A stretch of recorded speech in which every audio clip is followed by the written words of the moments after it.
ان الحمد لله نحمده ونستعينه ونستغفره ونعوذ بالله من شرور انفسنا ومن سيئات اعمالنا من يهده الله فلا مضل له ومن يضلل فلا هادي له واشهد ان لا اله الا الله وحده لا شريك له واشهد ان محمدا عبده ورسوله اما بعد فان خير الحديث كتاب الله وخير الهدي هدي محمد صلى الله عليه واله وسلم وشر الامور محدثاتها وكل محدثة بدعة وكل بدعة ضلالة وكل ضلالة في النار.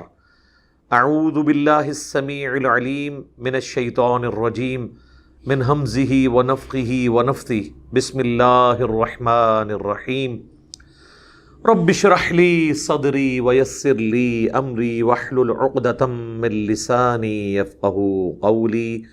بسم اللہ الرحمن الرحیم ان اللہ وملائکتہ یصلون علی النبی یا ایہا الذین آمنوا صلوا علیہ وسلموا تسلیما. اللہم صلی علی محمد وعلی آل محمد کما صلیت علی ابراہیم وعلی آل ابراہیم انک حمید مجید. اللہم بارک علی محمد وعلی آل محمد کما بارکت علی ابراہیم وعلی آل ابراہیم انک حمید مجید. اللہم ربنا آتنا فی الدنیا حسنہ وفی الآخرۃ حسنۃ وقنا عذاب النار. ربنا آتنا من لدنک رحمہ وہیئ لنا من امرنا رشدا. لا الہ الا انت سبحانک انی کنت من الظالمین. حسبنا اللہ ونعم الوکیل. یا حی یا قیوم برحمتک استغیث ولا حول ولا قوة الا باللہ العلی العظیم. آمین. الحمدللہ آج 1 اگست 2021 کو قرآن کلاس نمبر 86 کی اسٹوڈیو ریکارڈنگ ہونے جا رہی ہے. آج انشاءاللہ تعالی ہمارا 6 پارہ سٹارٹ ہوگا. سورۃ النساء اب کنکلوڈ ہونے جا رہی ہے. آلموسٹ اینڈ پہ ہم پہنچ چکے ہیں. شروع میں چند ایک اہم مضامین اس میں آئیں گے اس کنکلوژن میں. اس کے بعد بنی اسرائیل کے جرائم کی لسٹ اللہ تعالیٰ نے گنوائی ہے اور پھر دعوت توحید کے اعتبار سے اسے کنکلوڈ کیا ہے. یہود و نصارہ کی خرابیوں کو ہائی لائٹ کیا ہے دوبارہ سے. اب یہ بڑی اہم آیت ہے سورۃ النساء کی آیت نمبر 148. اعوذ باللہ من الشیطان الرجیم بسم اللہ الرحمن الرحیم. لا يحب اللہ الجہر بالسوء من القول. اللہ تعالی برائی کے ذکر کو بلند آواز سے کرنے کو پسند نہیں فرماتا. یعنی کسی کی برائی اعلانیہ بیان کی جائے یہ اللہ کو ناپسند ہے. اونچی آواز میں واویلا کرنا کسی کو برا بھلا کہنا یہ اللہ کو ناپسند ہے. الا من ظلم. ہاں سوائے ایک ایکسیپشن کے کہ جس پہ ظلم ہوا. جس پہ ظلم ہوا اگر وہ مظلوم ظالم سے بدلہ تو نہیں لے سکتا. بلند آواز میں چیخو پکار کر کے بد دعائیں دیتا ہے کسی کو ظالم کو یا اس کا ذکر برائی کے ساتھ کرتا ہے اور کہتا ہے یہ فلاں بڑا ظالم ہے, یہ بڑا خبیث ہے, اس نے میرے ساتھ یہ کیا وہ کیا اور اعلانیہ کرتا ہے, تو اس کی اللہ نے اجازت دے دی ہے کیونکہ مظلوم ہے بیچارہ بدلہ تو نہیں لے سکتا. لیکن اس میں بھی کوئی یعنی ایک ایتھیکل لمٹس کراس نہیں ہونی چاہیے کہ آپ ولگر گفتگو شروع کر دیں, گالیاں دینی شروع کر دیں.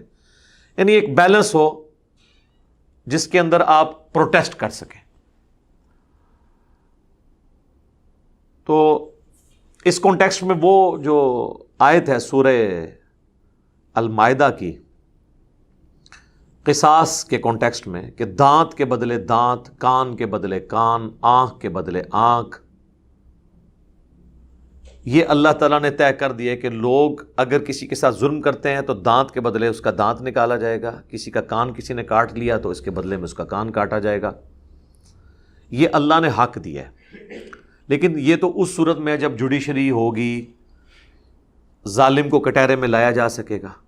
ایک دوسرا کیس ہو سکتا ہے کہ ظالم کو آپ کٹہرے میں نہ لا سکے، پھر اس میں مجبوراً کوئی شخص اپنی آواز کو بلند کرتا ہے تو جواز کی حد تک درست ہے. لیکن اس میں بھی اگر کوئی شخص کسی کو معاف کر دیتا ہے تو وہ سورہ الشورى میں آیا ہے کہ برائی کا بدلہ اسی کے لیول کی برائی ہے، اور اگر کوئی شخص معاف کر دے گا تو اس کا اجر اللہ کے حضور پکا ہو جائے گا. اللہ تعالیٰ کہہ رہا ہے میں اس کا بدلہ دوں گا اسے قیامت کے دن اگر کسی نے کسی کو معاف کر دیا. ورنہ آپ کو اجازت ہے کہ جو شخص آپ کے ساتھ برائی کرتا ہے اتنے لیول کی برائی آپ اس کے ساتھ کر سکتے ہیں، حتیٰ کہ دانت کے بدلے دانت، کان کے بدلے کان، آنکھ کے بدلے آنکھ، یہ بھی کسی کی نکالی جا سکتی ہے تھرو جوڈیشری، عدالت کے تھرو، خود نہیں. رہ گیا مظلوم تو ظاہر ہے وہ تو بیچارہ واہ ویلا ہی کر سکتا ہے، چیخو پکار کر سکتا ہے، تو اس کی اجازت ہے.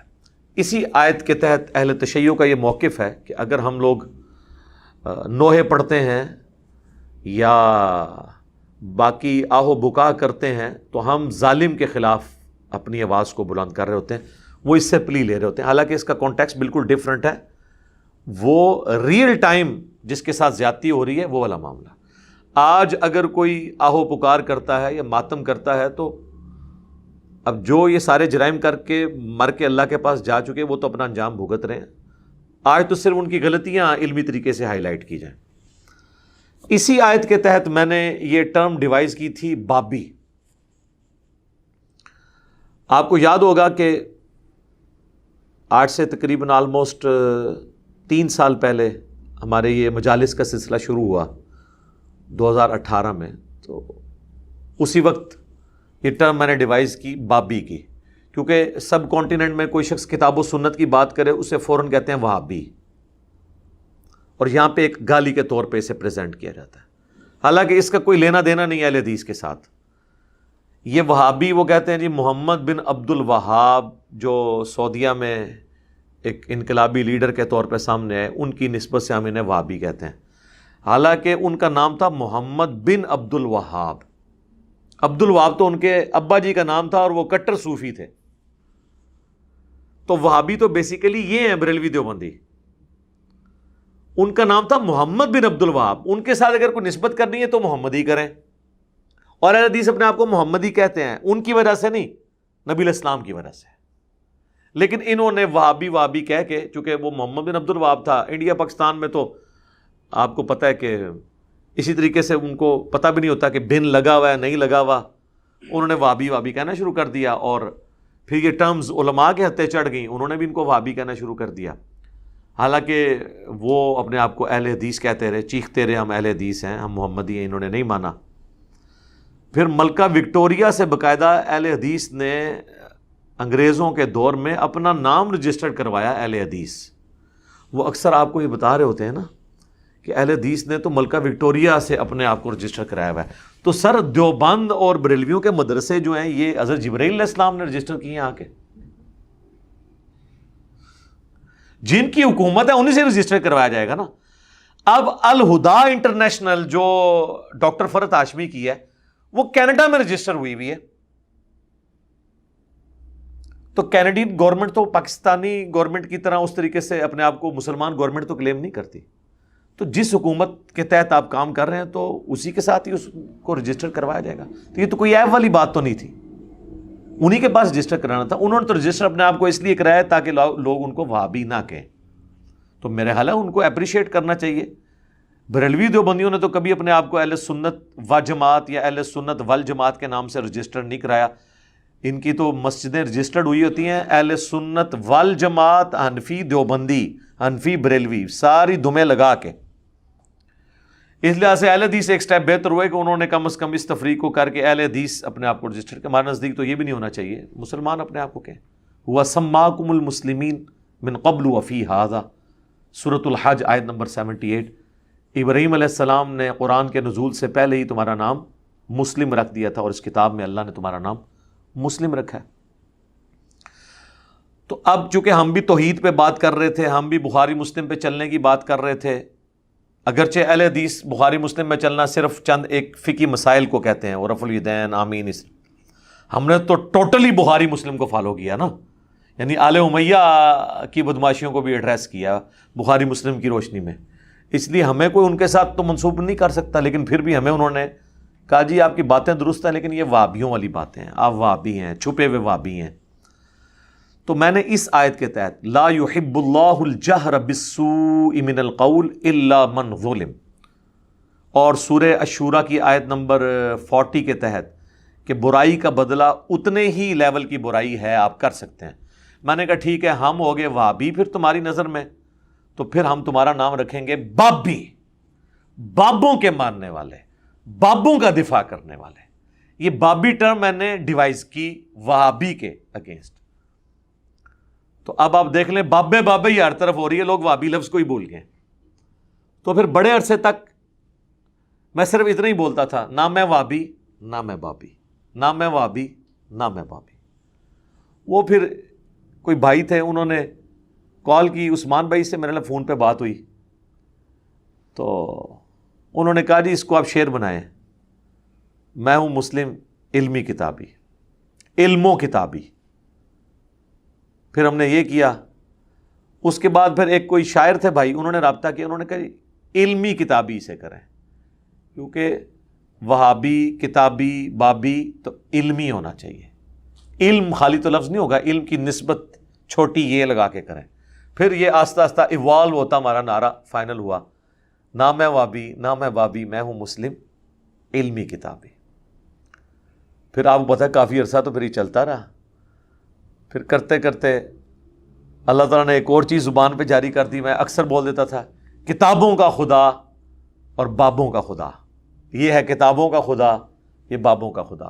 یعنی جب قرآن و سنت سے ہماری مروجہ تعلیمات ٹکراتی تھی تو میں جملہ بول دیتا تھا، کرتے کرتے میں نے بولنا شروع کر دیا کتابوں کا خدا اور ہے، بابوں کا خدا اور۔ تو ایک کوئی بھائی تھے، وہ یعنی شاعری کے ساتھ شغف رکھتے تھے، تو انہوں نے نا میری ویڈیو کے نیچے نا اس کو مکمل شعر بنا دیا، مرنے سے پہلے اے مسلماں کر لے اس پہ غور، کتابوں کا خدا اور ہے، بابوں کا خدا اور۔ وہ میں نے کامنٹس پڑھے، میں نے کہا یار کمال اس بندے نے کامنٹس کیے، تو پھر ہمارا یہ شعر والو ہو گیا۔ یہ دکھائیں جی کیمرہ پیچھے کر کے شعر، یہ دونوں شعر میں ہم نے یہاں لکھ کے لگا دیے۔ تو یہ تھوڑا سافٹ سلوگن تھا، مرنے سے پہلے اے مسلمان کر لے اس پہ غور، کتابوں کا خدا اور ہے، بابوں کا خدا اور۔ یعنی جس خدا کا تعارف، جس دین اسلام کا تعارف ہمیں کتابیں کرواتی ہیں وہ اور ہے، اور جو ہمیں بابے بتا کے گئے ہیں وہ اور ہے۔ اگرچہ بابے اسی خدا کو مانتے تھے لیکن ان کوالٹیز کے ساتھ نہیں جو آسمان سے نازل ہوئے ہوئے دین میں۔ تو اس طریقے سے یہ کرنا، شعر و شاعری کے ذریعے مخالفین کو جواب دینا، یہ سنت ہے۔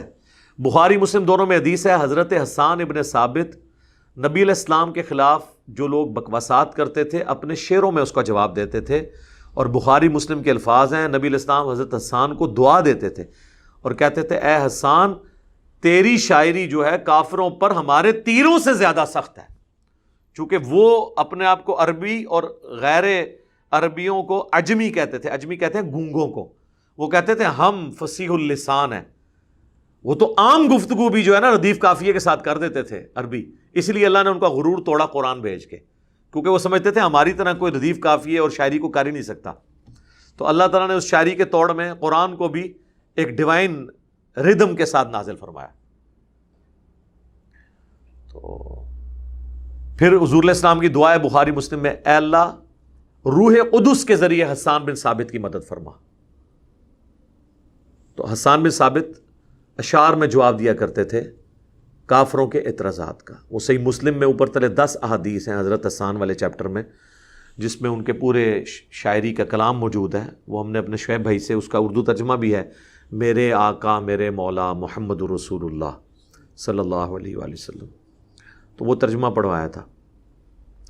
وَكَانَ اللَّهُ سَمِيعًا عَلِيمًا، اور اللہ تعالیٰ خوب سننے والا ہے، علم والا ہے۔ یعنی اگر کسی کو دنیا میں بدلہ نہ بھی ملا، بے فکر رہے، اللہ کے علم میں کس کے ساتھ ظلم ہوا، ظالم کون تھا، اور اللہ سن رہا ہے، سب کی آہو پکار، کوئی دل سے بھی آواز دیتا ہے نا اللہ کو، اللہ سن رہا ہے. بدلے کا دن جو ہے قیامت کا دن ہوگا. ان تبدو خیرن، اگر تم ظاہری کوئی نیکی کرتے ہو، او تخفو، یا پوشیدہ رکھ کے، تو وہ اللہ تبارک تعالیٰ کے علم کے اندر ہے. اللہ تعالیٰ سے کوئی چیز چھپی ہوئی نہیں ہے. اس ظاہری اور پوشیدہ نیکیوں سے مراد اللہ کی راہ میں خرچ کرنا بھی ہو سکتا ہے، اور بعض نیکیاں ایسی ہیں جیسے نماز ہے جماعت سے پڑھنا، یہ ظاہری نیکی ہے. اب کوئی شخص نہیں کہہ سکتا میں جماعت سے نماز اتنی نہیں پڑھتا، لوگ مجھے کہیں گے ریاکار ہے. نہیں، وہ تو فرض ہے، حکم ہے. یا میں داڑھی اس لیے نہیں رکھتا کہ لوگ مجھے دیندار سمجھیں گے، بعض لوگ اس لیے بھی داڑھی نہیں رکھ رہے ہوتے. اور بھئی یہ تو حکم ہے. جہاں حکم آ جاتا ہے نا، وہاں باقی ساری چیزیں پیچھے رہ جاتی ہیں. یہ ساری قصے کہانیاں پیچھے. یہ صرف نفلی عبادات کے لیے ہے کہ آپ چھپا کے کریں. فرائض تو ہمارے ہے ہی اکثر اعلانی ہے. اب سحری کے لیے اٹھنا ہے اور جا کے فجر، اب جب سحری کے لیے آپ اٹھتے ہیں تو رمضان میں تو فجر عام دنوں سے بھی آدھا پونا گھنٹہ پہلے ہو رہی ہوتی ہے. تو اب آپ کو کہ جی میں مسجد میں جاؤں گا، لوگوں کو پتہ چل جائے گا انہیں سحری کی تھی، تاں ہی آ گیا جلدی، تو میں روزہ رکھنا ہی چھوڑ دوں. اس طرح نہیں ہوگا. تو اس طرح کی جو نیکیاں ہیں وہ بعض کا شیطان ان چکروں میں بھی ڈال دیتا ہے لوگوں کو. بلکہ صوفیاء میں ایک پورا طبقہ ہے جن کو کہا جاتا ہے ملامتی، یعنی ملامت کرتے ہیں. اب وہ بظاہر ایسے کام کرتے ہیں جس سے لوگوں کے دلوں میں ان کے لیے نفرت پیدا ہو، اور اس سے وہ انجوائے کرتے ہیں کہ لوگ ہمیں برا سمجھیں، ہم اللہ کے حضور نیک ہوں گے، اور عجیب و غریب اوٹ پٹانگ قسم کی حرکتیں کرتے ہیں. وہ اگر آپ نے پڑھنی ہے تو آپ کشف المحجوب میں کافی اس قسم کے واقعات موجود ہیں. اگر تم نیکی کرتے ہو ظاہر کر کے یا پوشیدہ کر کے، او تعفو عن سوء، یا درگزر کرتے ہو کسی کی برائی سے، کسی کو معاف کر دیتے ہو، فإن اللہ کان عفوا قدیرا، تو دیکھو اللہ تعالیٰ بھی تو ڈھیل دینے والا ہے، قدرت والا ہے.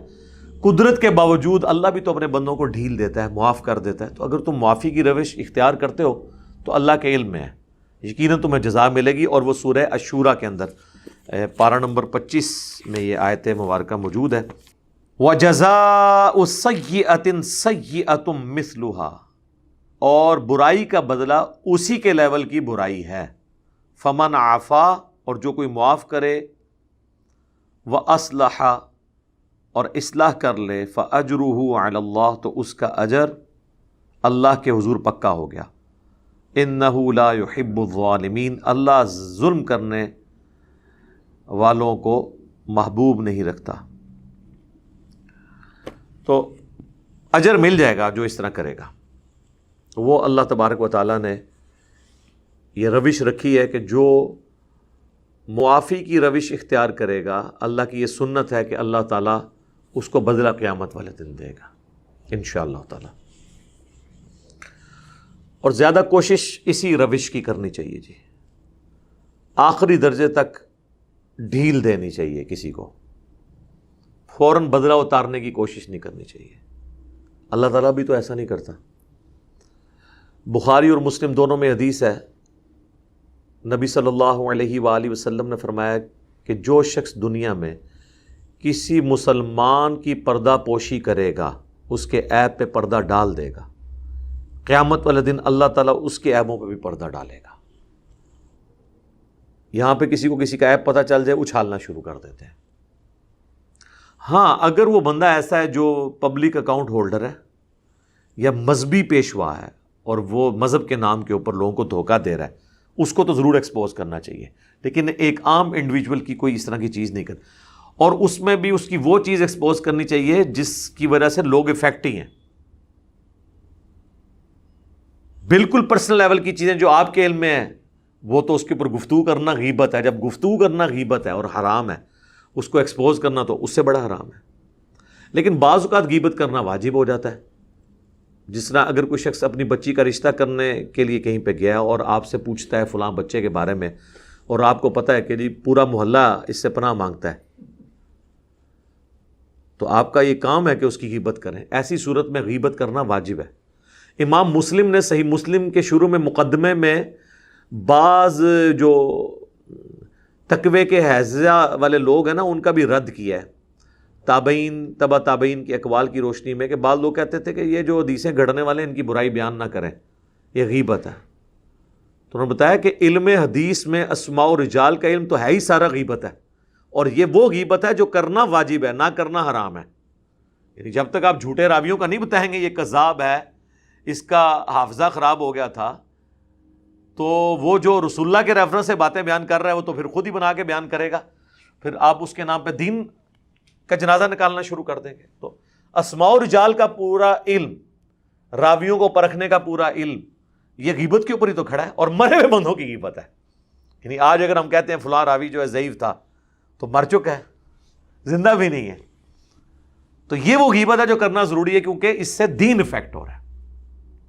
عام مسلمان کے لیے یہ حکم ہے کہ اس کے لیے پردہ پوشی کی جائے، حتیٰ کہ بخاری مسلم میں حدیث ہے کہ اللہ تعالیٰ قیامت والے دن اہل ایمان کو اپنے قریب بلائے گا، ایمان والے مومنین میں سے ایک مومن کو، اور پردہ فرما لے گا، یعنی اس کا اور مخلوق سے پردہ ہو جائے گا، اور اللہ تعالیٰ اسے کہے گا تو نے دنیا میں یہ کیا، یہ کیا، یہ کیا، یعنی اس کی غلطیاں گنوائے گا، اور وہ گمان کرے گا کہ لو جی مارا گیا میں۔ پھر اللہ تعالیٰ فرمائے گا کہ میں نے دنیا میں بھی تیرے گناہوں پہ پردہ رکھا تھا، اب بھی پردہ رکھوں گا۔ لیکن اس میں الفاظ ہے مومن۔ مومن کا مطلب یہ ہے کہ وہ واقعی دین پہ چلنے والا ہوگا۔ کوئی شخص 100% پرفیکٹ نہیں ہو سکتا، تو اکاؤنٹیبلٹی اس کی بھی ہو جائے گی کہ یار اگرچہ تیرے نیکیاں گناہوں پہ بھاری ہیں، لیکن یہ کام تو نے دنیا میں کیے تھے، تو اللہ تعالیٰ وہ گنوا کے نا بیسیکلی بتائے گا کہ دیکھ میں اگر پکڑنا چاہتا تو اس بات پہ پکڑ سکتا تھا، لیکن درگزر کیا، معاف کر دیا۔ تو معافی کی روش اللہ تعالیٰ اڈاپٹ کرنے والا ہے اور اسی کی ترغیب دلاتا ہے۔ اب مجھے بتائیں، جو اللہ ان کوالٹیز کا مالک ہے، اس کے بارے میں کوئی یہ گمان کر سکتا ہے کہ وہ اللہ کسی عام انسان کو وضو کرتے ہوئے اس کے گناہ دھلتے ہوئے دکھا دے؟ جی، فضائل اعمال میں لکھا ہوا ہے کہ امام حنیفہ رحمۃ اللہ علیہ کے سامنے جو بندہ وضو کرتا تھا نا، تو وضو کرنے سے جو گناہ دھلتے ہیں نا، وہ ان کو نظر آ جاتے تھے کہ اس نے فلاں برائی کی، اس نے زنا کیا، اس نے یہ کیا، اس نے وہ کیا، تو وہ گناہ دھلتے ہوئے نظر آتے تھے۔ یہ گناہ دھلتے ہوئے تو صحابہ کو نظر نہیں آئے۔ اور دوسری بات، یہ ٹیکنیکلی غلط ہے، وضو کرنے سے تو زنا معاف ہی نہیں ہوتا، وضو کرنے سے صرف چھوٹے گناہ معاف ہوتے ہیں، بڑے گناہ تو توبہ سے معاف ہوتے ہیں۔ وضو کرنا یا دنیا کی بڑے سے بڑی بھی کوئی نیکی گناہ کبیرہ سے تو معافی کا نہیں ہوتا۔ بخاری مسلم دونوں میں حدیث ہے کہ اگر بڑے بڑے گناہوں سے بچا جائے تو ایک نماز سے دوسری نماز، ایک رمضان سے دوسرا رمضان، اور ایک جمعے سے دوسرا جمعہ درمیان کے گناہوں کا کفارہ ہے۔ اگر بڑے گناہوں سے بچا جائے تو نماز چھوڑنا تو خود سب سے بڑا گناہ ہے اس روئے ارض کا۔ یہ نہیں ہو سکتا کوئی شخص ایک جمعہ پڑھے ادھر سے اگلا جمعہ پڑھے بیچ والی ساری نمازاں معاف، نہیں۔ حضور نے فرمایا اگر بڑے گناہوں سے بچا جائے تو نماز چھوڑنے سے بڑا گناہ ہی کوئی نہیں ہے۔ لہٰذا درمیان کے گناہ کبھی بھی معاف نہیں ہوں گے جب تک انسان فرائض کے اوپر پابندی اختیار نہیں کرتا اور حرام سے نہیں بچتا۔ نیکیوں سے صرف چھوٹے گناہ معاف ہوتے ہیں۔ پھر صحیح مسلم میں حدیث ہے، نبی علیہ السلام نے فرمایا میں نے ارادہ کیا کہ میں عذاب قبر تمہیں سنوا دوں اللہ سے دعا کر کے، لیکن مجھے خدشہ ہوا کہ تم اپنے مردوں کو دفنانا چھوڑ دو گے۔ تو صحابہ کرام کو تو عذاب قبر دیکھنا تو دور کی بات، سنوایا بھی نہیں گیا۔ تو بعد کے لوگ کہتے ہیں ہم قبروں کے حال بھی دیکھ لیتے ہیں، کہانیاں۔ بخاری مسلم دونوں میں حدیث ہے، نبی علیہ السلام ایک جگہ سے گزرے اور پھر رک گئے۔ صحابہ نے کہا کیوں رکے؟ فرمایا ان دو قبر والوں کو عذاب ہو رہا ہے، ایک پیشاب کی چھینٹوں سے نہیں بچتا تھا، دوسرا چغلی کھاتا تھا۔ پھر حضور نے ایک ٹہنی توڑ کے اس کے دو ٹکڑے کر کے دونوں قبروں پہ لگائے اور فرمایا جب تک ہری رہیں گی ان کے عذاب میں تخفیف ہوگی۔ صحابہ کو نہیں عذاب قبر نظر آیا۔ بخاری مسلم دونوں میں حدیث ہے، حضور کا ایک مدعم نامی غلام تھا جو آپ کا سفر میں سواری کا کجاوا کستا تھا۔ خیبر کے موقع پر ایک نامعلوم تیر اسے لگا اور وہ شہید ہو گیا، اور بخاری مسلم کے الفاظ ہیں، صحابہ نے کہا کہ اسے شہادت مبارک ہو۔ شہادت مبارک کس کو وہ کہہ رہے تھے؟ صحابی وہ۔ آپ نے فرمایا تم اسے مبارکیں دے رہے ہو، اور مجھے اللہ نے دکھایا ہے کہ اس نے صرف ایک چادر چوری کی تھی مال غنیمت کی، اور وہ آگ کی اس کو پہنا دی گئی ہے۔ تو صحابہ کو تو آگ کی چادر نظر نہیں آئی ہے، تو بابوں کو کدھر سے کشف اور یہ چیزیں نظر آ جاتی ہیں؟ پھر صحابہ کرام اپنے گھروں میں دوڑے، اگر کسی نے کوئی رسی بھی اٹھائی تھی نا یہ سمجھ کے کہ اس کا تو مال غنیمت میں کوئی ورث نہیں ہے، وہ بھی آ کے مال غنیمت میں جمع کروائی کہیں پکڑ نہ ہو جائے۔ تو صحابہ کرام کو تو یہ چیزیں نظر نہیں آتی تھی، اور ان کے بابوں کے دعوے سنے، وہ کہتے ہیں جی ہمیں قبر کے اندر بھی دیکھ لیتے ہیں سب کچھ، وہ جی اللہ دکھاتا ہے، جی اللہ دکھاتا ہے تو انہوں دکھاتا ہے، اللہ صحابہ نے نہیں بکھایا، جو سب سے زیادہ حقدار تھے ان چیزوں کے دیکھنے کے، کیونکہ ان کے ذریعے دین آگے پھیلنا تھا۔ یہ غیبی خبریں ہیں۔ سورہ آل عمران کی آیت نمبر 179 ہے، ما کان اللہ لیطلعکم علی الغیب، اللہ کی یہ شان ہی نہیں کہ تمہیں غیب پر اطلاع دے، بلکہ وہ چن لیتا ہے اپنے رسولوں میں سے جسے چاہتا ہے۔ تمہارا کام ہے اللہ اور اس کے رسولوں پر ایمان لے کر آؤ۔ امتیوں کا کام ہے رسولوں کی غیبی خبروں پہ ایمان لانا، اور یہ لوگ یہ کلیم کرتے ہیں ہمارے بابے یہ دیکھ لیتے ہیں کہانیاں۔ فضائل اعمال میں تو یہاں تک لکھا ہے، حضور کی وفات کے آلموسٹ 650 سال بعد کا واقعہ ہے، کیونکہ شیخ قرطبی کا زمانہ وہی ہے۔ وہ کہتے ہیں جی ایک نوجوان تھا جسے کشف ہو جاتا تھا کون جنت میں ہے کون جہنم میں، تو وہ بزرگ کہتے ہیں کہ جی میں نے کہا شاید یہ ویسے ہی گپے مارتا ہے، اس نے چیخ ماری اور کہا کہ میری ماں کو جہنم میں لے کے جا رہے ہیں۔ تو کہتے ہیں میں نے یہ سنا ہوا تھا کہ جو 70,000 دفعہ کلمہ پڑھ کے کسی کو بخش دے تو اس کی مغفرت ہو جاتی ہے، تو ایک نصاب میں نے سنبھال کے رکھا ہوا تھا، ایک بنڈل آف 70,000 کلمہ شریف ٹی سی ایس کے لیے میں نے رکھا ہوا تھا، بس اس پہ ایڈریس لکھنا تھا، سٹیکر لگانا رہندا سی۔ میں فوراً سٹیکر لایا، یعنی میں نے دل میں اس کو اصال ثواب کر دیا، اور کہتے ہیں تھوڑی دیر بعد وہ خوش ہو گیا اور کہنے لگا کہ میری ماں کو بخش دیا گیا۔ تو بزرگ کہتے ہیں کہ اس واقعے سے مجھے 2 فائدے ہوئے، ایک تو مجھے یہ پتہ چلا کہ یہ حدیث ٹھیک ہے، یہ 70,000 دفعہ کلمہ کسی کو بخشنے سے چاہے انہیں کام چک کے رکھا ہوئے وہ مغفرت ہو جاتی ہے، ٹھیک ہے۔ اور دوسرا اس کے کشف کی بھی تصدیق ہو گئی کہ واقعی مطلب وہ ٹھیک بول رہا تھا پہلے۔ یار یہ کشف کی تصدیق تو تب ہوگی جب آپ بھی دیکھ رہے ہوں، جو مرضی کو بولتا رہے، اس کے دماغ میں بھی شیطان نے ایک وسوسہ ڈالا، اس کے دماغ میں بھی شیطان نے ایک وسوسہ ڈالا، کوئی انسائڈ کر گیا اور ایک سارے کا سارا معاملہ ہو گیا۔ تو کہانیاں بنائی ہوئی ہیں۔ ابھی یہ پچھلے دنوں اقرار الحسن صاحب نے ایک پروگرام کیا نا، اس میں وہ ایک سید بنا ہوا ہے اور وہ گرم کر کے نا وہ درانتی سی وہ اپنی زبان پہ رکھتا ہے، کہتا ہے اصلی سید کی نشانی ہے کہ وہ رکھتا ہے۔ وہ آپ تے گرم کر کے رکھ سکتا ہے، اسی گرم کر کے رکھی نا ہاں تو پھر کوئی سید نہیں بچنا، ٹھیک ہے۔ اندازہ کرو یار اس طریقے سے ہوتا ہے۔ اصلی سید تو ہے جو رسول اللہ کے ساتھ اٹیچ ہے نا۔ تو نبی علیہ السلام کے تو اپنے دانت 4 شہید ہو گئے، غزوہ احد میں، بخاری مسلم میں آتا ہے۔ اور سورۃ الاعراف میں آیا کہ اے نبی تم فرماؤ اگر میں غیب جان لیتا تو میں بہت سی بھلائیاں جمع کر لیتا اور مجھے کبھی کوئی تکلیف نہ پہنچتی، میں خیر کثیر سمیٹ لیتا۔ ظاہر ہے جس کو مستقبل کا پتہ چل جائے کہ میرے ساتھ یہ ہونے والا ہے وہ تو پہلے ہی پلان کر سکتا ہے۔ تو یہ خام خواہ انہوں نے چیزیں بنائی ہوئی ہیں۔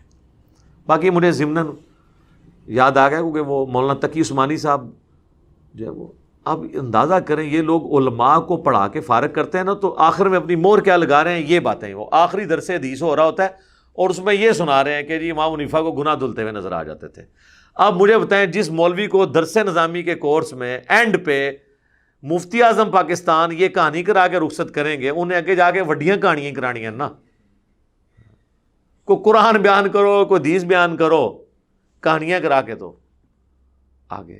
اللہ نے ہمارے اکابرین کو ایسا بنایا تھا، نالے بھی کہتے ہیں، ہمیں پتہ چل گیا جی اکابرین کو کیسا بنایا تھا۔ ایک اکابر کی تو ویڈیو لیک ہوئی ہے نا، مفتی عزیز صاحب کی، تو اکابرین کو ایسا بنایا ہوا ہے۔ پرانے اکابرین کی بھی میں نے آپ کو بتا دی ہے، قاسم نوتبی اور رشید احمد گنگوئی صاحب پبلکلی، تو وہ آپ نے سن نہیں لیا۔ اللہ نے ایسا بنایا تھا جی ان کے اکابرین کو، مزے لیں ان کے اکابرین کے۔ میں اکثر کہتا ہوں کہ لوگوں کو تو اپنی اولاد کے برے کرتوتوں کی وجہ سے منہ چھپانا پڑتا ہے، اور مولوی وہ ہیں کہ ان کو اپنے بزرگوں کے کرتوتوں کی وجہ سے منہ چھپانا پڑتا ہے۔ یہ وہ لوگ ہیں۔ اب ایک اور اہم ترین آیت آ رہی ہے 150 نمبر 151 اور 152. یہ تین آپ سمجھ لیں کنسیکٹیو آیات ہیں. اس کانٹیکسٹ میں میرا ایک کلپ بھی ہے. کیا یہودی اور عیسائی بھی جنت میں جائیں گے؟ جو سورۃ البقرہ کی آیت نمبر 62 ہے، جس کو لوگ مس کوٹ کرتے ہیں اور کہتے ہیں کہ جی رسولوں کا ماننا ضروری نہیں ہے، کیونکہ آیت ہے ان الذین آمنوا، بے شک جو لوگ ایمان لے کر آئے، والذین ہادوا، اور جو یہودی ہیں، والنصارى، اور جو نصرانی یعنی عیسائی ہیں، والصابئین، اور جو صابی ہیں. صابی دین ابراہیمی کی ایک بگڑی ہوئی شکل تھی. استارہ پرس یا مجوسی نہیں اس سے مراد. من آمن باللہ، جو کوئی بھی اللہ پر ایمان لے آئے، والیوم الآخر، اور آخرت کے دن پہ، وعمل صالحا، اور نیک اعمال اختیار کر لے، فلہم اجرہم عند ربہم، تو اس کا اجر اس کے رب کے حضور ایسے لوگوں کا اجر پکا ہو گیا.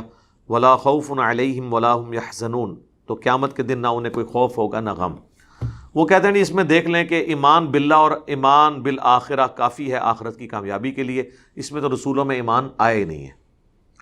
ہم پوچھتے ہیں آپ سے کہ ہادو کا جو لفظ آیا یہودی، یہودی کون ہوتا ہے؟ جو حضرت موسیٰ کو ماننے والا ہے. تو اس لفظ کے اندر ہی یہ چیز چھپی ہوئی ہے کہ وہ حضرت موسیٰ علیہ السلام کو ماننے والا ہے. کوئی یہودی ایسا ہے جو کہ میں اللہ کو تو مانتا ہوں، موسیٰ کو نہیں مانتا، اور ہے میں یہودی ہوں. کوئی نصرانی ایسا ہے جو کہ میں اللہ کو تو مانتا ہوں لیکن میں حضرت عیسیٰ کو نہیں مانتا. تو انہی الفاظ کے اندر موجود ہے کہ وہ پیغمبروں کے ماننے والے ہیں، تو لہذا علیحدہ سے ذکر ہی نہیں ہے. دوسرا، اپنے اپنے زمانے میں تمام انبیاء کے ماننے والے اہل ایمان ہی تھے. یہودی اس وقت تک اہل ایمان تھے جب تک انہوں نے حضرت عیسیٰ کا انکار نہیں کیا، اور عیسائی اس وقت تک اہل ایمان تھے جب تک انہوں نے رسول اللہ کا انکار نہیں کیا. صحیح مسلم میں حدیث ہے، جس یہودی عیسائی نے میرے بارے میں سن لیا کہ میں اللہ کا پیغمبر ہوں، پھر بھی مجھ پہ ایمان نہ لایا، وہ جہنم میں جائے گا. پہلے تو مسلمان ہی تھے نا، بعد میں کافر ہوئے نا اللہ کے محبوب علیہ السلام کا انکار کر کے. تو ایمان بالرسالت ضروری ہے. اور یہ جو سورۃ البقرہ کی آیت نمبر 62 ہے، اس کا آغاز تو 5ویں رکوع سے ہوا ہے. اس پورے مضمون کا اس کا تو سٹارٹ ہی رسول اللہ پر ایمان لانے پہ ہے کہ یہودیوں کو اللہ تعالیٰ کہہ رہا ہے کہ تم پہلے کافر کیوں بنے ہو جب اللہ کے نبی تم میں آ گئے ہیں؟ تمہیں تو پتا تھا کہ آخری پیغمبر آنے والے ہیں اور تم لوگ کافر بن گئے. تو ایمان برسالت کا پہلے ذکر ہو چکا. پھر بھی کوئی نہ مانے تو یہ واضح ثبوت ہیں آیات 150 151 اور 152. ان الذین یکفرون باللہ، جو بے شک جو لوگ کفر کرتے ہیں اللہ کے ساتھ، ورسلہ، اور اس کے رسولوں کے ساتھ، وَيُرِيدُونَ أَن يُفَرِّقُوا بَيْنَ اللَّهِ وَرُسُلِهِ، اور وہ یہ چاہتے ہیں کہ اللہ اور اس کے رسولوں کے درمیان فرق کر دیں. فرق کیا؟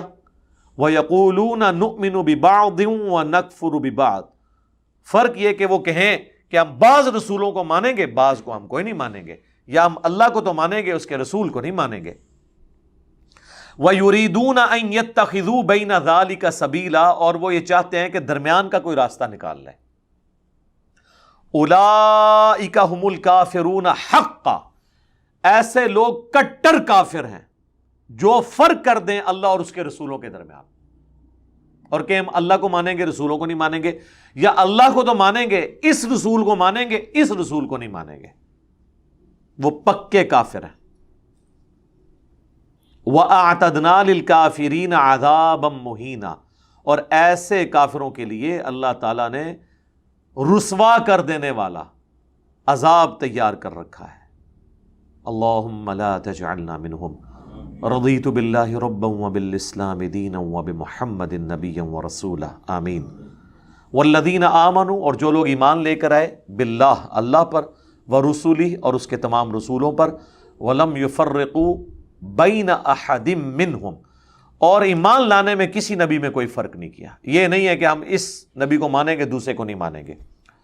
اولئک سوف یؤتیہم اجورہم، ان قریب ایسے لوگوں کو اللہ تعالیٰ پورا پورا بدلہ دے گا ان کے اعمال کا. وکان اللہ غفورا رحیما، اور اللہ تعالیٰ بخشنے والا مہربان ہے،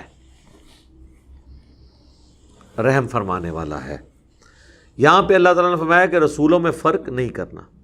اس کے لیے ٹرم یوز ہوتی ہے تفریق بین الرسل، رسولوں میں فرق کر دینا ایمان لانے میں، یہ ہے کفر.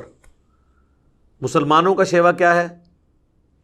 ہم تمام رسولوں پر ایمان لے کر آتے ہیں، جو سورۃ البقرہ کے اینڈ پہ بھی آیا نا، کل آمن باللہ وملائکتہ وکتبہ ورسلہ لا نفرق بین احد من رسلہ، فرشتوں پر ایمان، کتابوں پر، رسولوں پر ایمان، اور رسولوں میں ایمان لانے میں فرق نہیں کرتے۔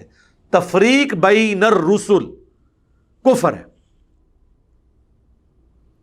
اور اللہ رسولوں میں فرق کرنا بھی کفر ہے، اس اعتبار سے کہ اللہ کو مانیں گے رسول کو نہیں مانیں گے، یہ بھی کفر ہے۔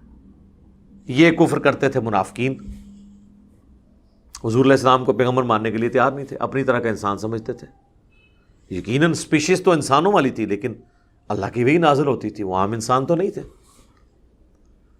اور ایک اور ٹرم یوز ہوتی ہے تفضیل بین الرسل، یا اردو میں کہہ لیں تفضیل بین الرسل، فضیلت دینا ایک رسول کو دوسرے رسول پر،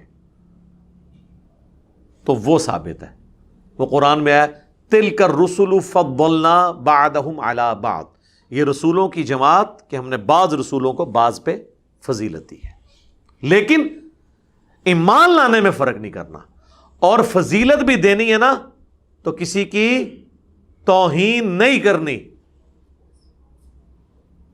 بخاری مسلم میں آتا ہے نا، ایک یہودی کا اور ایک مسلمان کا جھگڑا ہوا، یہودی نے کہا کہ حضرت موسیٰ کو اللہ نے تمام جہان والوں پہ فضیلت دی، مسلمان نے کہا رسول اللہ کو اللہ تعالیٰ نے فضیلت دی تمام جہان والوں پر۔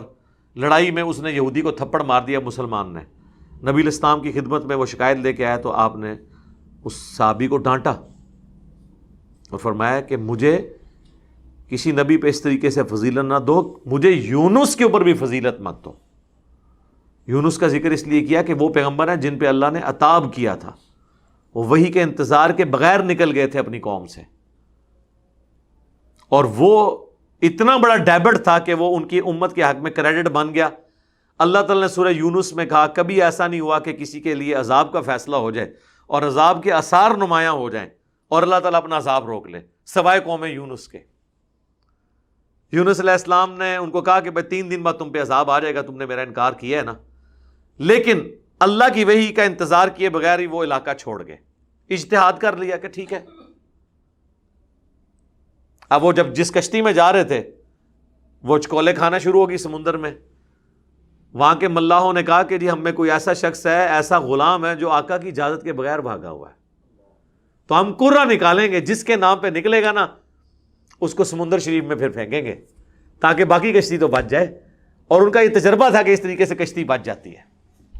یہ توحید کی برکت آپ دیکھیں، 3 دفعہ کرہ ڈالا، تینوں دفعہ حضرت یونس علیہ السلام کے نام پہ نکلا۔ پہلی دفعہ ڈالا لوگوں نے کہا نہیں یار یہ تو نہیں ہو سکتے، دوسری دفعہ پھر حضرت یونس نے کہا ٹھیک ہے بھائی جب فیصلہ ہو گیا تو ٹھیک ہے۔ حضرت یونس علیہ السلام کو پھینک دیا سمندر میں، اللہ تعالیٰ نے مچھلی کو حکم دیا، اس نے 3 دن اور 3 راتوں تک رکھا، اور وہاں پہ انہوں نے پھر دعا مانگی، لا الہ الا انت سبحانک انی کنت من الظالمین۔ میرا پورا کلپ بھی ہے حضرت یونس علیہ السلام کے اوپر، آپ دیکھیں۔ تو پھر اللہ تعالیٰ نے کہا کہ اگر یونس ہمیں یوں نہ پکارتا تو پھر اسی دن مچھلی کے پیٹ سے نکلتا جس دن مردے اپنی قبروں سے نکلیں گے۔ اللہ نے معاف کر دیا، اتنی پیاری یہ دعا ہے۔ گرم نہیں ہے، کہتے ہیں بڑی گرم ہے، اور کہتے ہیں بغیر وضو دے نہیں پڑھ سکتے اگر بتی لانی پیندی ہے۔ تو حضرت یونس نے تو اوتھے پڑھی ہے کہ جت سے زیادہ کوئی بدبودار اور تعفن والی جگہ ہی کوئی نہیں ہے۔ مچھلی کا پیٹ، میدا، میدے میں سے سارا تعفن نکلتا ہے نا، اور وہاں اللہ کو پکارا ہے، اللہ نے ان کی سن لی اور معاف کر دیا۔ تو وہ قوم یونس، اب چونکہ حضرت یونس علیہ السلام نکلے تھے، اللہ نے ان کی قوم کو پھر وہ جب عذاب کے آثار نظر آئے انہوں نے کہا یونس تو ٹھیک ہی کہتے تھے۔ وہ ساری قومیں پھر اس وقت کہتی تھی کہ یار پیغمبر ٹھیک کہتے تھے، بس وہ یونس کی قوم پھر بچ گئی، وہ انہوں نے گڑ گڑانا شروع کر دیا، ان کا یا اللہ ہمیں ایک دفعہ معاف کر دیں، ہم تیرے پیغمبر کی قدر کریں گے۔ ادھر یونس علیہ السلام سے بھی اجتہادی خطا ہو گئی ہوئی تھی، اللہ نے کہا چلو اس کا بینیفٹ تیری قوم کو، اور بعض اوقات بینیفٹ ملتا تھا اور بعض اوقات اس کا قوم کے اوپر فتنہ بھی بن جاتا تھا۔ جس طرح کہ حضرت موسیٰ علیہ السلام کو اللہ تعالیٰ نے کہا تھا کہ کوہ طور پہ ملاقات کے لیے آنا ہے، تو حضرت موسیٰ علیہ السلام ملاقات کے شوق میں وقت سے پہلے ہی وہاں پہنچ گئے۔ اب پیغمبر سے تو اللہ تعالیٰ اس طرح کی چیز نہیں نا برداشت کرتا۔ اللہ نے کہا کہ بھئی میں نے تو تجھے بلایا، پہلے کیوں آ گیا؟ اپائنٹمنٹ تو فلاں دن کی تھی۔ کہا یا اللہ تیرے شوق میں۔ تو کہا پھر ہم نے تیری قوم کو پیچھے فتنے میں ڈال دیا ہے، سامری نے ایک بچڑا بنایا ہے، 70,000 لوگ جو ہیں نا وہ پھر اس کے سامنے جھک کے تو اپنا ایمان برباد کر چکے ہیں۔ ایک دن میں 70,000 یہودی قتل ہوا تھا، قتل مرتد کی سزا۔ ہر قبیلے نے اپنے قبیلے کے ان بندوں کو مارا تھا۔ توبہ اللہ نے سورہ بقرہ میں کہا ہے کہ توبہ قبول ہو گئی ہے۔ لوگوں کو تو یہ پتا ہے نا کہ توبہ تو قبول ہوئی ہے، آگے بھی پڑھو کیا ہے۔ اللہ نے کہا توبہ قبول ہے تمہارے رب کے حضور، لیکن قتل کرو اپنوں کو۔ توبہ یہ تھی کہ جس نے بچڑے کو خدا مانا تھا وہ پھر قتل ہوا تھا، اور یہ قتل مرتد کی سزا ہے، بڑی سخت سزا ہے۔ اللہ اکبر۔ تو اللہ تعالیٰ اپنے معاملات میں بہت سخت ہے جی۔ تو یہ جو تفریق بین الرسل ہے وہ تو ہے حرام، اور تفضیل بین الرسل جائز ہے، لیکن اس تفضیل کے اندر کسی پیغمبر کو کرٹیسائز کرنا، اسی لیے مجھے بڑا پسند ہے یہ کلام مصطفیٰ جان رحمت پہ لاکھوں سلام، لیکن اس میں جو یہ شعر ہے نا کہ کس کو دیکھا یہ موسیٰ سے پوچھے کوئی، آنکھ والوں کی ہمت پہ لاکھوں سلام، اس میں وہ ٹونٹ کروا رہے ہیں کہ حضرت موسیٰ علیہ السلام تو بے ہوش ہو گئے تھے اللہ کو دیکھ کے، اور ہمارے نبی نے دیکھا، خواب میں دیکھا اور زیارت کی۔ تو یہ جو اس طرح کا کمپیریزن کر کے ایک کو اونچا کر کے دوسرے کو نیچا کرنا، نہ سر یہ نہیں۔ اور اس میں یاد رکھیے گا، یہ اکثر آپ علماء سے جذباتی ایک ڈاکٹرن سنتے ہیں، سارے فرقوں، بریلوی، دیوبندی، اہل حدیث، شیعہ، وہ کہتے ہیں نہیں سارے انبیاء کو جتنی اللہ نے کوالٹیز دی تھی نا وہ ہمارے نبی علیہ السلام کے اندر جمع کر دی۔ لوگ کہتے ہیں سبحان اللہ، ہمارے نبی علیہ السلام میں ان انبیاء کی کوئی کوالٹی نہ بھی آئے تب بھی ان کی فضیلت باقی نبیوں پہ ہے، لیکن گھسیٹ کے اس کو فضیلت کو لے کے آنا ہی بڑی سخت زیادتی والی بات ہے۔ فضیلت کیا ہے؟ صحیح مسلم میں حدیث ہے کہ شب معراج مجھے جبرائیل نے سارے انبیاء کا امام بنایا، تو امام الانبیاء ہے، اس سے بڑی کیا فضیلت ہے؟ کیونکہ امامت کا اہل وہی ہوتا ہے جو سب سے افضل ہو۔ لیکن کہتے ہیں جی جتنے نبیوں کو معجزات دیے گئے وہ سارے حضور کو دیے گئے۔ سر یہ بات نہ کریں، قرآن بھرا پڑا ہے ان آیات سے کہ اس نبی کو وہ معجزے کیوں نہیں دیے گئے جو اگلے انبیاء کو دیے گئے، تو قرآن کو جھوٹا مان لیں۔ ادھر تو جواب اللہ کو دینا چاہیے تھا کہ ہم نے دیے ہیں نا معجزے، دیکھو نا حضور نے اتنے مردے زندہ کیے ہیں جس طرح حضرت عیسیٰ نے کیے ہیں۔ نہیں، سورہ انبیاء پڑھ کے دیکھیں کہ کیوں نہیں وہ معجزے لے کے آتا جو ہمیں پرانے نبیوں کے سناتا ہے۔ اللہ نے کہا پرانوں نے مان لیا تھا جو تم مان لو گے۔ سورۃ العنکبوت میں اللہ نے کہا کہ کیا تمہارے لیے کافی نہیں کہ قرآن کی آیات تم پہ صبح شام تلاوت کی جاتی ہیں، یہی معجزہ ہے اس نبی کا۔ 50 اور 51 نمبر آیت کہتے ہیں نہیں ساری خوبیاں جمع ہیں۔ وہ پھر لاجکس بنانا شروع کر دیتے ہیں نا۔ پھر میں ان کو پھکی دیتا ہوں کہ ہاں بتاؤ حضرت عیسیٰ علیہ السلام بن باپ کے پیدا ہوئے، یہ ان کا معجزہ تھا کہ نہیں؟ قرآن میں اللہ نے کہا ہے کہ اے مریم، بلکہ مریم کی والدہ کو، حضرت عیسیٰ کی نانی کو کہا کہ ہم تیری اولاد اور پھر اس کی آگے جو اولاد ہے اس کو جان والوں کے لیے نشانی بنانے والے ہیں۔ حضرت مریم کو بھی کہا کہ تیری اولاد کو جان والوں کے لیے نشانی بنانے لگے ہیں بغیر باپ کے اسے پیدا کر کے۔ تو حضرت عیسیٰ کا بغیر باپ کے پیدا ہونا یہ حضرت عیسیٰ کی خوبی ہے نا، معجزانہ پیدائش ہے نا۔ تو کیا یہ ہمارے نبی علیہ السلام کے حق میں ثابت ہے؟ ہمارے تو نبی علیہ السلام کے باپ ہیں حضرت عبداللہ۔ اب یہ فضیلت کس طرح نبی علیہ السلام کو آپ دلوائیں گے؟ یہ پھکی ہے۔ پھر ہمارے نبی علیہ السلام تو 63 ایئرس کی ایج گزار کے دنیا سے رخصت ہو گئے، وفات فرما گئے، آپ کی قبر ہے مدینہ شریف میں، لیکن حضرت عیسیٰ علیہ السلام ابھی تک فوت نہیں ہوئے، زندہ آسمانوں پہ اٹھائے گئے۔ یہ وہ اعتراض ہے جو عیسائی کرتے ہیں۔ پھر مسلمان منہ اڑ کے بیٹھ جاتے ہیں بھائی جو تسی ڈاکٹرین ہی غلط بنائی ہے، پھر ہوں دیو جواب۔ حضرت عیسیٰ علیہ السلام مردے زندہ کرتے تھے، اب مردے زندہ کرنے کا معجزہ نبی علیہ السلام کے حق میں تو ثابت نہیں ہے۔ تو جزوی طور پر کسی کو بھی کوئی فضیلت حاصل ہو سکتی ہے، کلی طور پر نبی علیہ السلام کے حق میں فضیلت ہے، اور یہی صحابہ کرام کے کیس میں بھی ہے۔ بعض فضائل ایسے ہیں جو حضرت ابوبکر کو حاصل ہیں وہ حضرت عمر کو نہیں ہے، بعض حضرت عمر کو حاصل ہیں جو ابوبکر کو نہیں ہے، بعض حضرت علی کو حاصل ہیں جو باقی 3 کو نہیں ہے۔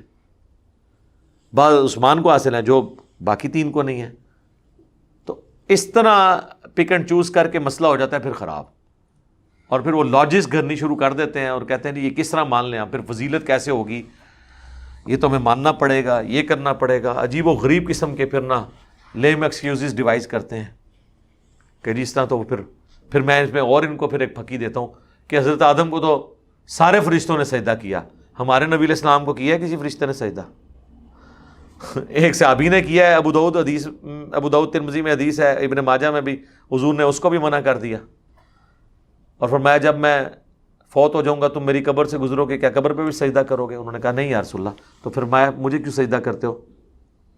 اگر میں سجدہ جائز سمجھتا تو بیویوں سے کہتا کہ اپنے خامدوں کو سجدہ کریں اس حق کے سبب جو اللہ نے دیا. تو حضور نے تو اپنے حق میں وہ سجدہ تعظیمی بھی بیان کر دیا جو سجدہ تعظیمی حضرت آدم کے حق میں فرشتوں نے کیا تھا. آپ کوئی لاجک بنانی شروع کرے کہ جی چونکہ اس وقت کیا تھا تو لہذا اب ہم اپنے نبی کو کر سکتے ہیں, تو یہ تو کوئی بھی نہیں کرتا. اس میں بھی انہوں نے پاک چھوڑی ہے. وہ کہتے ہیں نہیں, حضرت آدم کو جو سجدہ ہوا تھا نا وہ حضور کا نور رکھ دیا گیا تھا ان کی پیٹھ مبارک میں, بیسیکلی اس نور کو سجدہ ہوا تھا. تو حضرت آدم کی پیٹھ سے صرف نبی علیہ السلام تو پیدا نہیں ہوئے سر, اسی بھی ادھے چوئیاں سانو ہی ہوئے ہے سجدہ. وہ انسانیت کی عظمت کو سجدہ ہوا ہے, اور اس سے بھی بڑھ کے اللہ تعالیٰ نے جو اپنا خلیفہ بنایا انسان کو, اللہ تعالیٰ کی اس قدرت کے شاہکار کو سجدہ ہوا ہے, کسی انڈیویجول کو نہیں ہوا. وہ ہم بھی تو تھے نا. اللہ نے کیا فرمایا, قُلْ نَهْبِطُوا مِنْهَا جَمِيعًا, ہم نے آدم اور اس کی بیوی سے کہا کہ تم سب کے سب جمع کے سیگے کے ساتھ, حالانکہ وہ 2 ہی تھے, زمین پہ اتر جاؤ. فَإِمَّا يَأْتِيَنَّكُم مِّنِّي هُدًى, اب جب کبھی بھی کوئی ہدایت کی بات آئے گی تمہارے پاس, جو اس کی پیروی کرے گا قیامت کے دن نہ اسے کوئی خوف ہوگا نہ کوئی غم, اور جو لوگ اللہ کی آیات کا انکار کریں گے اور اسے جھٹلائیں گے وہی اہل جہنم میں سے ہوں گے. تو وہ تو اللہ نے جب پوری انسانیت کو خطاب حضرت آدم کے ذریعے کیا ہے, وہ تو پوری انسانیت کو سجدہ ہوا ہے صرف یہ منوانے کے لیے کہ انسان اشرف المخلوقات ہے. لیکن اس صورت میں جب وہ پیغمبروں کا ماننے والا ہو. ابو جہل جو ہے وہ فرشتوں سے افضل نہیں ہے, یہ ذہن میں رکھیے گا. فرشتوں سے افضل اہل ایمان ہے, اور وہ بھی صرف ان فرشتوں سے افضل ہیں جو رسول نہیں ہیں. حضرت جبرائیل علیہ السلام سے افضل کوئی انسان نہیں ہے سوائے انبیاء کے جو انسانوں میں ہیں. غیر انبیاء چاہے وہ صحابہ ہوں تابعین ہوں, ان میں سے کوئی بھی کسی پیغمبر سے افضل نہیں ہو سکتا جو فرشتوں میں پیغمبر ہے. لہذا یہ جو شیخ عبد القادر جیلانی کے بارے میں مشہور ہے, انہوں نے اسرائیل سے روح واپس کھینچ لی تھی. عبد القادر جیلانی 1 کروڑ عبد القادر جیلانی انہوں نے مجال ہے. حضرت اسرائیل علیہ السلام تو اللہ کے پیغمبر ہیں, فرشتے ہیں. خدا دا نہ آ جائے کو عقل نو ہاتھ پاؤ تو اپنی روح کیوں کڈن دیتی, پھر روح کھولی. سب کہانی ہے, اور ان کہانیوں کا شیخ عبد القادر جیلانی رحمۃ اللہ علیہ کی تعلیمات سے کوئی تعلق نہیں ہے, سیدھی سی بات ہے. اب یہ کنکلوڈ ہو رہی ہے بات بنی اسرائیل کے جرائم سے متعلق. یسألک اہل الکتاب ان تنزل علیہم کتابا من السماء, اہل کتاب آپ سے یہ ڈیمانڈ کرتے ہیں کہ آپ پر آسمان سے کوئی ایسی کتاب کیوں نہیں نازل ہوئی ہے. وہ اب اس کی انالوجی بناتے تھے حضرت موسیٰ کے ساتھ کہ موسیٰ علیہ السلام کوہ طور پہ گئے تو پتھروں کی سلوں کے اوپر لکھی ہوئی تورات ملی, اور آپ کہتے ہیں میرے سینے پہ قرآن نازل ہوتا ہے. ہونا چاہیے تھا آسمان سے ہمارے سامنے ایسے تختیوں پہ لکھا ہوا قرآن نازل ہوتا ہے انج کر کے, تو ایسی بھی دیکھ دیں. تو سورۃ الحجر میں اللہ نے فرمایا ہم نازل بھی کر دیتے نا, تب بھی انہوں نے کہنا تھا جادو ہو گیا, یہ نازل نہیں ہو رہا, یہ ہمیں نظر آ رہا ہے, ایکچولی نہیں نازل ہو رہا. ظاہر ہے انسان کی تو نیچر ہے نا, جب مسلمان بخاری مسلم میں حدیثیں پڑھ کے کہتے ہیں نہیں اس کا یہ مطلب نہیں یہ ہے, آیت کا یہ مطلب نہیں یہ ہے, حالانکہ مطلب وہی نکل رہا ہوتا ہے جو ہے. تو نہ اس کو کہتے ہیں پنجابی میں دل بےایمان تے اجتا ٹھیر, جو بےایمانی کرنا چاہتا ہے نا بات نہیں ماننا چاہتا, وہ لیم ایکسکیوزز جھوٹے بہانے بہت سے گھڑ لے گا. تو حضور کو تسلی دی جا رہی ہے, یہ جو آپ کو بار بار آ کے تنگ کرتے ہیں نا کہ آپ پہ قرآن کیوں نہیں نازل ہوا آسمان سے ہم دیکھتے, فقد سألوا موسیٰ اکبر من ذالک, تو یہ موسیٰ علیہ السلام سے تو اس سے زیادہ بڑی ڈیمانڈ کر چکے ہیں کیوں؟ موسیٰ علیہ السلام پہ تو تختیاں اللہ نے دے دی نا، تو ان سے بس یہ تو نہیں کہنا تھا کہ تختیاں، انہوں نے تو پھر اگلی کوئی اور ڈیمانڈ کرنی تھی نا. تو حضور علیہ السلام پہ بھی اگر تختیوں پہ قرآن نازل ہوتا تو اللہ کے نبی انہوں نے کوئی نیا بہانہ بنا لینا تھا. تو یہ موسیٰ سے تو اس سے بھی بڑی ڈیمانڈ کر چکے ہیں. فَقَالُوا أَرِنَا اللَّهَ جَهْرَةً، کہ ہمیں اللہ خود دکھائیں کہ اللہ کدھر ہے. ظاہر ہے اب اللہ تعالیٰ تو غیب کے پردے میں تو آزما رہا ہے، اللہ کو دیکھ کے تو ساروں نے مان لینا ہے. ویسے آپ مجھ سے پوچھیں تو مجھے تو اللہ کی قدرتوں میں ہر جگہ اللہ ہی نظر آتا ہے،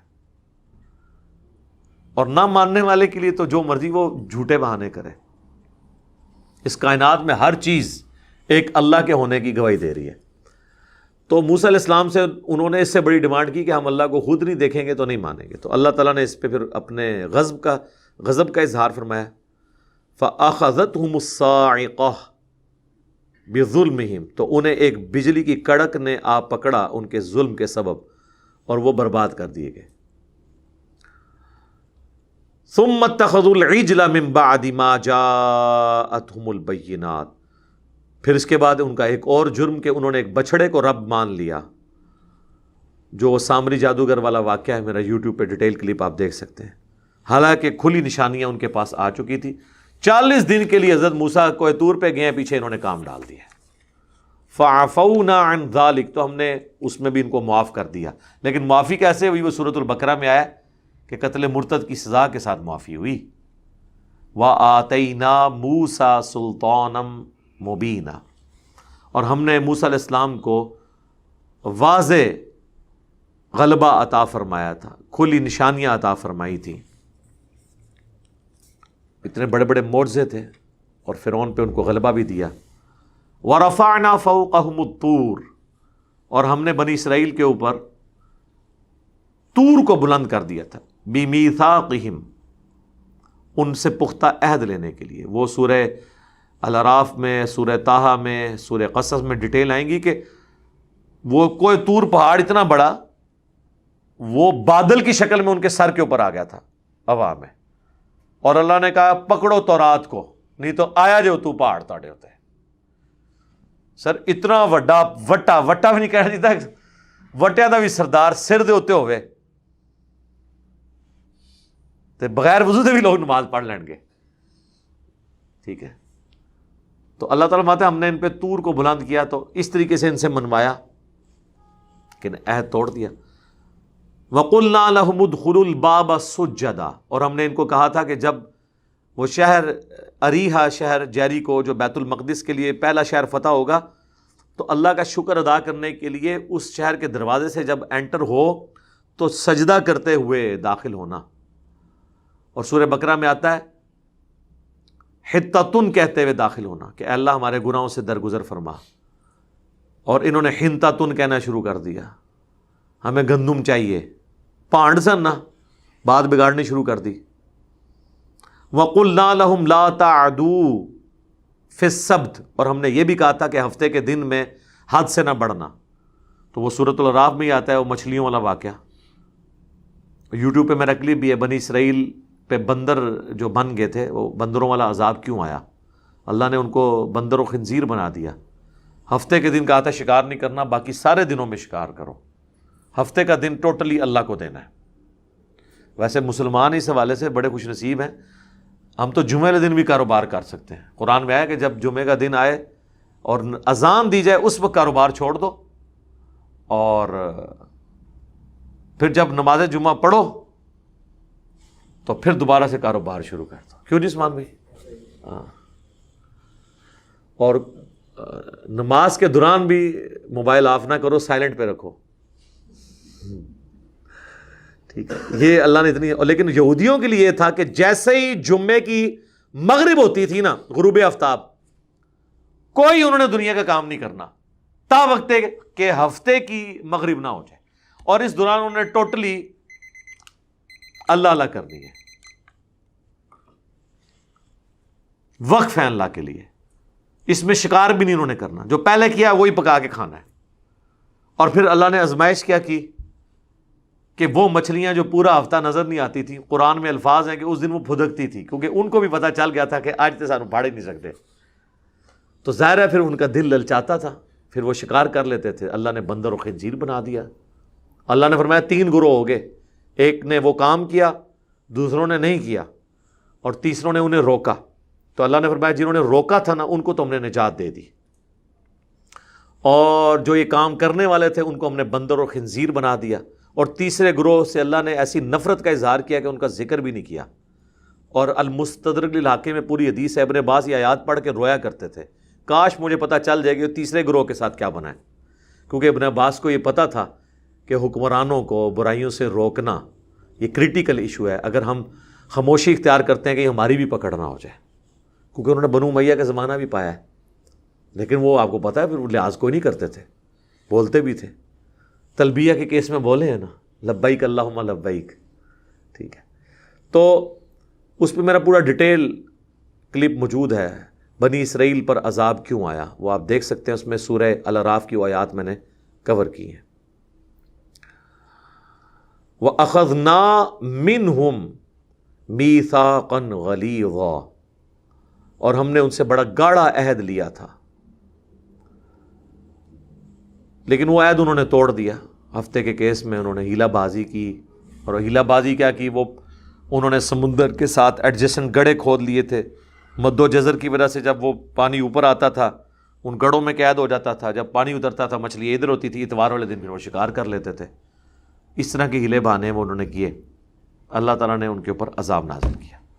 اللہم احسن عاقبتنا فی الامور کلیہا واجرنا من خزی الدنیا وعذاب الآخرہ۔ ابھی ان کے جرائم کی لسٹ باقی ہے، انبیاء کو قتل کرنا، حضرت عیسیٰ علیہ السلام کے قتل کا پوری سازش تیار کرنا، اس کی ڈیٹیل انشاءاللہ ہم اگلی کلاس میں کور کریں گے۔ اللہ تعالیٰ سے دعا ہے جو حق بات میں نے کہی اللہ تعالیٰ ہمارے دلوں میں راسخ فرمائے، اگر جذبات میں میرے منہ سے کوئی غلط بات نکل گئی تو اللہ تعالیٰ ہمارے دلوں ہی سے اسے دھو ڈالے، ہمیں معاف بھی کر دے، ہمیں کتاب و سنت کی تعلیمات پر عمل کر کے دوسرے بھائیوں تک پہنچانے کی توفیق عطا فرمائے۔